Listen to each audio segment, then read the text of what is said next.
औज़ुबिल्लाहिस्समीउल अलीम मिनश्शैतानिर्रजीम बिस्मिल्लाहिर्रहमानिर्रहीम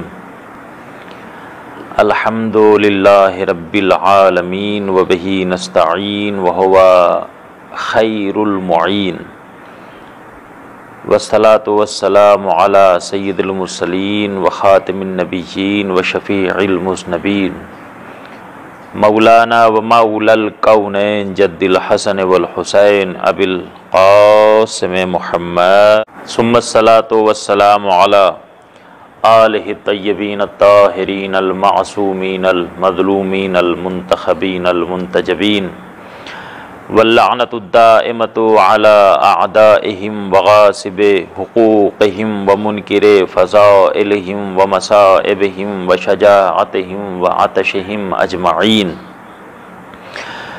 रब्बि इश्रह ली सदरी व यस्सिर ली अमरी वहलुल उक़दतम मिन लिसानी यफ़क़हू क़ौली। अम्मा बअद फ़क़द क़ाल रसूलुल्लाह सल्लल्लाहु अलैहि व आलिहि वसल्लम इन्नल हुसैना मिस्बाहुल हुदा व सफ़ीनतुन नजात। सल्लल्लाहु पढ़ने पर मोहम्मद व आले मोहम्मद।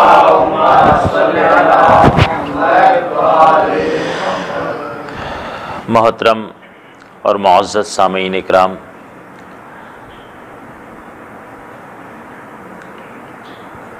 सिलसिले कलाम को आगे बढ़ाने से पहले आपकी खिदमत में इतना अर्ज़ कर दूँ कि अल्हम्दुलिल्लाह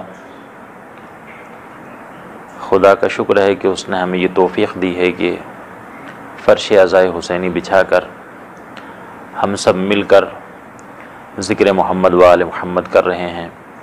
रसूलुल्लाह फरमाते हैं कि हुसैन की मोहब्बत मोमिनीन के दिलों में एक हरारत है, ला तबरदो अबदा, जो क़यामत तक कभी ठंडी नहीं होगी।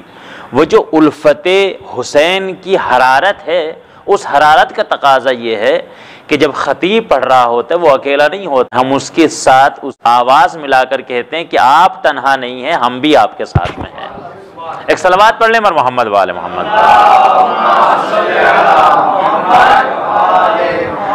और देखिए, इबादत तो बहुत सारी इबादतों का दायरा बहुत वसी है, लेकिन उस इबादत की बात ही अलग होती है कि जमाअत से होती है। फुरादा नमाज पढ़ने का सवाब और है और जमाअत से नमाज पढ़ने का सवाब कुछ और है। और उसमें भी उलमा तशरीफ़ फरमा है, और उसमें भी फिर फ़र्क है कि अगर जमाअत में 2 लोग हों तो सवाब कुछ और है, 3 हो तो सवाब कुछ और है, 4 हो तो सवाब कुछ और है। जहाँ इतने सारे मोमिनीन बैठे हों और जमाअत से इबादत हो रही हो तो फिर उसका सवाब कितना होगा वो तो अल्लाह जानता है, या वो फरिश्ते जानते हैं कि जो लिख रहे हैं। एक सलवात पढ़ दे पर मोहम्मद वाले मोहम्मद।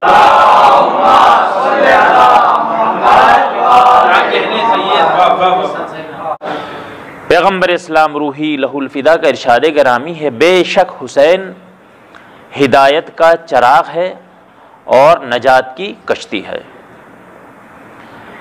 इसी हदीस मुबारका के ज़ैल में गुफ्तगू का सिलसिला जारी व सारी है। उम्मीद करता हूँ कि कल की तकरीर आप हजरात के अज़ान आलिया में होगी। कल हमने अर्ज़ किया था कि रसूल अल्लाह ने जो इमाम हुसैन अलैहिस्सलातु वस्सलाम को कहा है कि हुसैन हिदायत का चराग है, इसकी वजह क्या है, इसकी इल्लत क्या है, इसका सबब क्या है, हमने कल आपके समातों के हवाले किया है। आज आते हैं इस हदीस के दूसरे फ़िक्रे की तरफ। वसफ़ीनतुन नजात, मिसबाहुल हुदा तक बात वाज़े हो गई ना इंशाअल्लाह। अगर किसी पे वाज़े नहीं हुई तो फिर हम थोड़ी सी वजाहत कर देते। बात वाज़े है इंशाअल्लाह, खुदा सलामत रखे। सफ़ीनतुन नजात,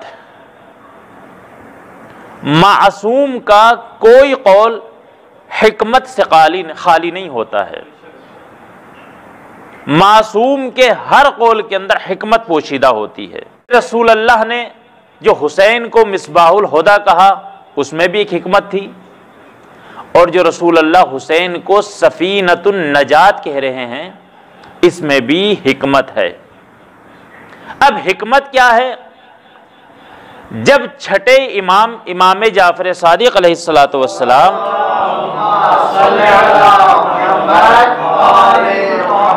से पूछा गया कि मौला, आपके जद सैयदुल शुहदा इमाम हुसैन अलैहिस्सलातु वस्सलाम को जो रसूल अल्लाह ने सफीनतुन नजात कहा है, इसकी वजह क्या है?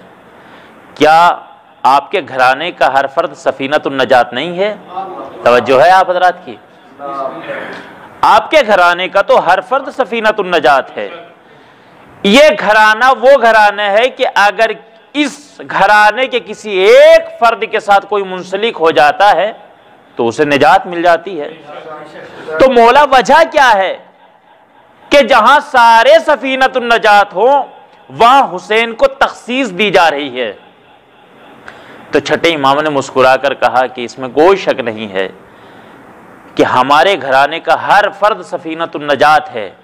लेकिन अब सफीना किसे कहते हैं? अब जाहिर सी बात है कि यहाँ पर गुजरात के लोग ज़्यादातर तशरीफ़ फरमा हैं और आपने माशाल्लाह देखा है बड़ा समंदर है आपके यहाँ। तो मव्वा में हमारा भी जाना हुआ कि जहाँ के किनारे के ऊपर दर्जनों कश्तियाँ खड़ी रहती हैं।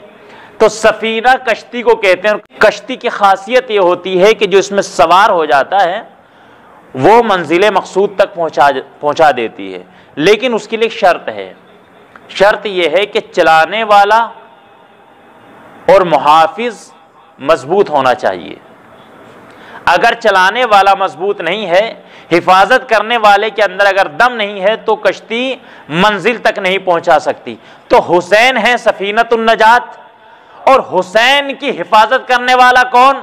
जो कादिर मुतलक। तवज्जो है आप हज़रात की? तो जिस कश्ती का मुहाफिज खुदा हो और उसमें कोई सवार हो जाए तो ऐसा हो ही नहीं सकता कि वो मंजिल मकसूद तक ना पहुंचाए।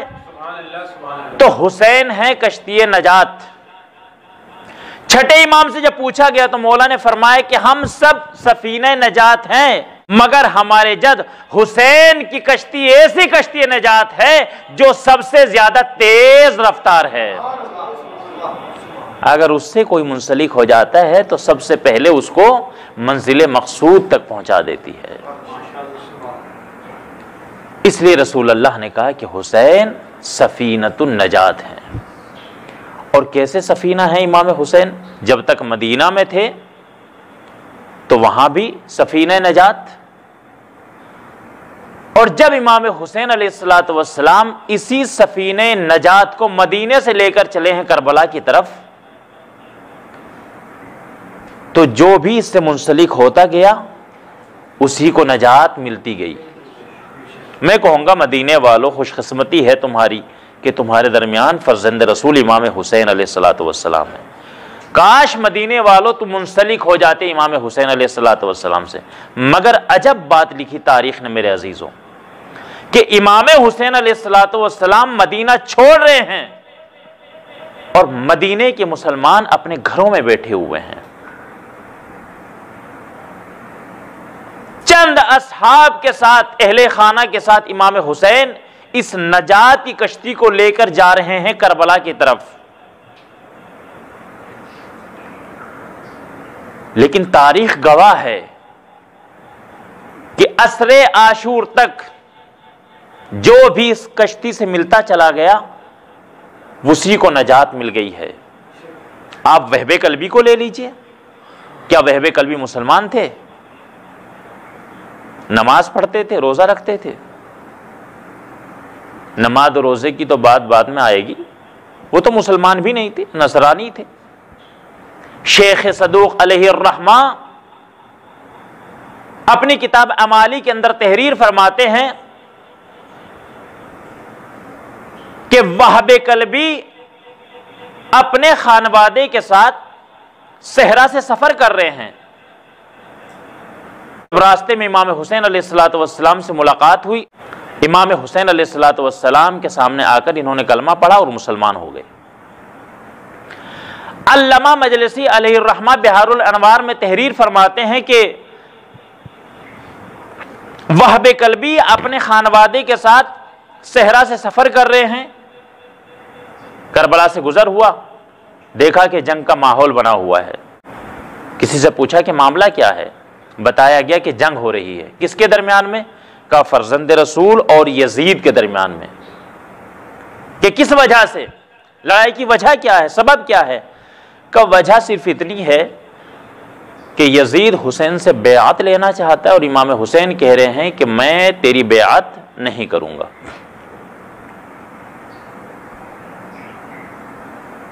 इतना सुना, जनाबे वहाबे कल्बी, उनकी वालिदा और उनकी जोजा तीनों खिदमत इमाम में हाजिर हुए, इस्लाम कबूल किया। इस्लाम कबूल करने के बाद वहाबे कल्बी की वालिदा वहाबे कल्बी से कहती हैं, ए बेटा, हर इंसान की ये ख्वाहिश होती है, चाहे वो किसी भी मसलक से हो, कि उसे जन्नत मिल जाए। मेरे बेटे, क्या तुम्हारी ख्वाहिश नहीं है कि तुम्हें जन्नत मिले? कहाँ वालिदा, मैं जन्नत चाहता हूँ। कहा तो अगर तुम जन्नत चाहते हो तो चंद कदमों के फासले पे जन्नत तुम्हारा इंतजार कर रही है। कहा कि वालिदा मैं कुछ समझा नहीं, जरा वजाहत कर दीजिए। कहा देखो तुम्हारे सामने जन्नत का सरदार हुसैन खड़ा है, अगर हुसैन की मोहब्बत में तुमने अपनी जान कुर्बान कर दी तो जन्नत तुम्हारे ऊपर वाजिब हो जाएगी। मां ने तशवीक दिलाई, वहाबे कल्बी शहादत के लिए आमादा हो गए और फौरन इमाम हुसैन अलैहिस्सलातु वस्सलाम से कहते हैं, आका मुझे रन की इजाजत दें। इधर इजाजत मांगी, फौरन जोजा ने उनका दामन पकड़ लिया और एक जुमला कहती है, वहाब अभी हमारी शादी को सिर्फ 17 दिन गुजरे हैं, मेरे हाथों की मेहंदी भी अभी नहीं उतरी है, क्या तुम चाहते हो कि मुझे इतनी जल्दी बेवा कर दो? मगर जनाबे वहाब ने उनकी बात के ऊपर कोई तवज्जो नहीं की और जनाबे वहाब ये चाहते हैं कि बस मुझे इजाजत मिले और मैं निकलूं। मगर जोजा दामन छोड़ने को तैयार नहीं है और रोते हुए जोजा ने इमाम हुसैन अलैहिस्सलातु वस्सलाम से कहा, आका मैं आपकी खिदमत में इल्तिजा लेकर आई हूं, मेरी तमन्ना को, मेरी ख्वाहिश को पूरा कर दीजिए। इमाम हुसैन ने कहा, कनीज़े खुदा तुम्हारी ख्वाहिश क्या है? कहा मौला मेरे 2 सवाल हैं। पहला सवाल यह है कि वहां मक्तल की तरफ जा रहे हैं और यकीनन इनकी शहादत हो जाएगी। जब इनकी शहादत हो जाएगी तो इनकी शहादत के बाद इस लको दख सहरा के अंदर मेरा पुरसाने हाल कौन होगा? मुझे कौन बचाएगा दुश्मनों के शर से? लिहाजा मेरी गुजारिश यह है कि आप मुझे अपने अहले हरम के हवाले कर दीजिए। इमाम हुसैन अलैहिस्सलातु वस्सलाम ने कहा कि तुम्हारी ख्वाहिश को मैंने पूरा कर दिया।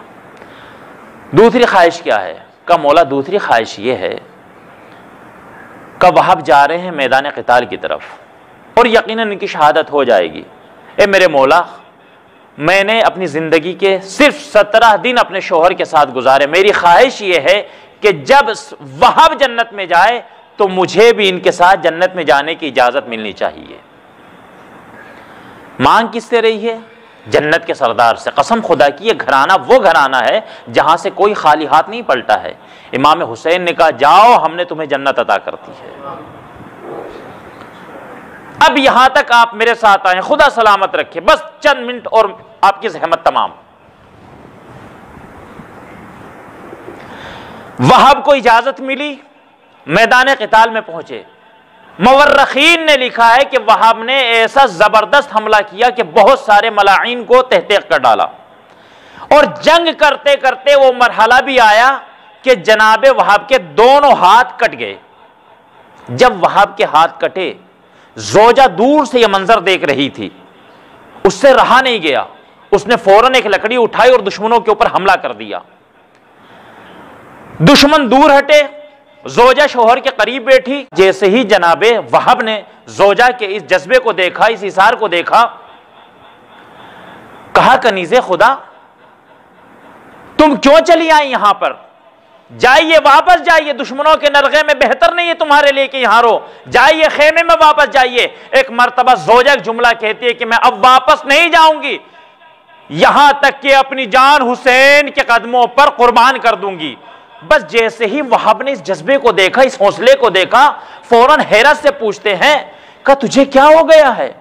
अभी तक तो मुझे मना कर रही थी, अभी हुसैन पर खुद जान देने को तैयार है, वजह क्या है? कसम खुदा की बड़ा अजीम जुमला है। जोजा कहती है, ए वहाब, जब तुम मख्तल की तरफ चले तो मैंने अपने आका हुसैन को कुछ जुमले कहते हुए सुना। इमाम हुसैन कह रहे थे, है कोई जो हमारी मदद करे, है कोई जो हमें पनाह दे। ए वहाब, मैं वापस ना जाऊंगी यहां तक कि आपके साथ मिलकर जामे शहादत नोश कर लूं।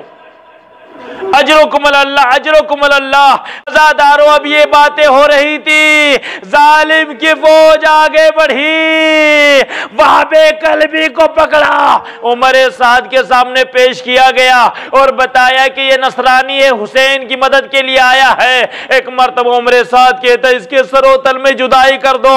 अज़ादारों, इधर फरमान जारी हुआ, बूढ़ी माँ खड़ी हुई है खेमे के दरवाजे पर, जवान बेटे के कत्ल का हुक्म है। अज़ादारों, वही मां समझ सकती है कि जिसके घर में जवान बेटा होता है। खुदा ना करे किसी मां के सामने उसके जवान बेटे को कत्ल किया जाए।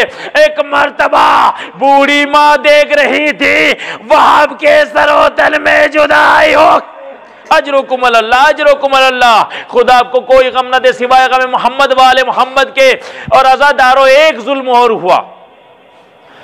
जब वहाब के सरोतन में जुदाई हो गई, एक जालिम ने यह जसारत की कि वहाब को सर के उठाया और उसकी वालिदा की तरफ फेंकते हुए कहा, इसी जवान के ऊपर फख्र करती थी ना, ये ले तुम्हारा जवान तुम्हारे हवाले। अज़ादारों, बस जैसे ही बूढ़ी माँ के पास सर आया, उठाकर सीने से लगाया, पेशानी को बोसा देकर कहती है, शाबाश मेरे लाल, तूने फातिमा के सामने मुझे सुरखुरो कर दिया।